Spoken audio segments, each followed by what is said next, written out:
Opinions and stories around the game we love, told by your favorite storytellers. Stay up to date with all things cricket. Subscribe to Cricbuzz's YouTube channel and press that bell icon now. MSD won the toss and had no hesitation in deciding to bat first. Whether or not there'll be ramifications for the opposition and what they do, we'll come to that in a moment. But I think the talking point always, Harsha, was going to be MS Dhoni at the toss. Were we going to get anything out of him? We got a little bit out of him. Chepak will see him walking out as captain. I think there was a lot of discussion last year.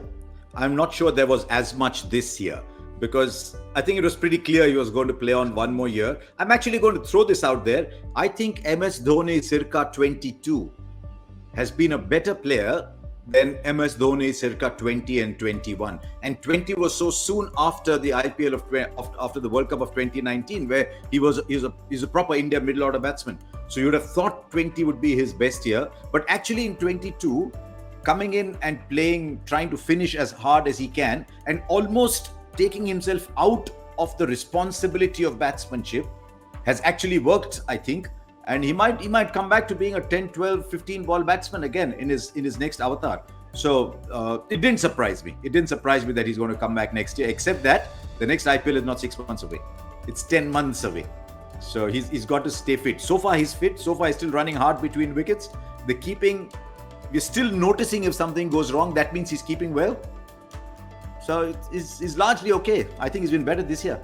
Well, we'll call it the summer of 42 then, when MS Dhoni comes back in 10 months' time. But Pommie, every time we talk about Dhoni, the player, really the fact that he's that competent behind the stumps means every time you judge MS Dhoni is, in a sense, and I use that word loosely, you're purely talking about where he is as a batsman.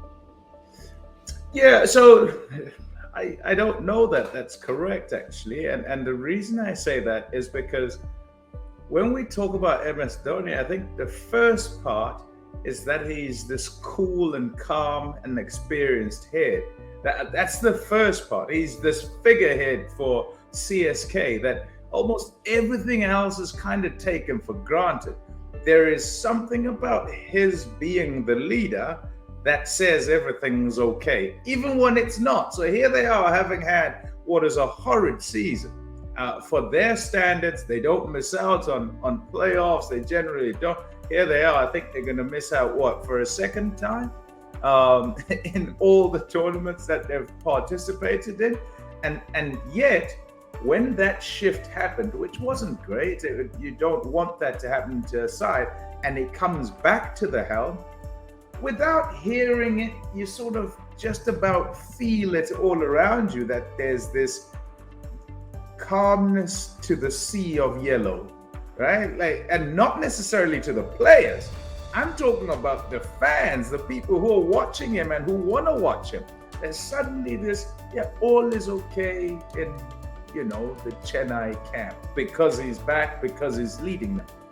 Then it comes to the standards he set as a player, as a finisher, and as a keeper, right? And also as a director of traffic on the field. Miss nothing, kind of just stay calm and choose the right guys. There's such a package when it comes to him. And that's why it's that difficult to replace. Whoever it is who takes over, you're going to struggle because it's going to take you some time to get into just the captaincy. Never mind focusing on that and whatever your job is in the team.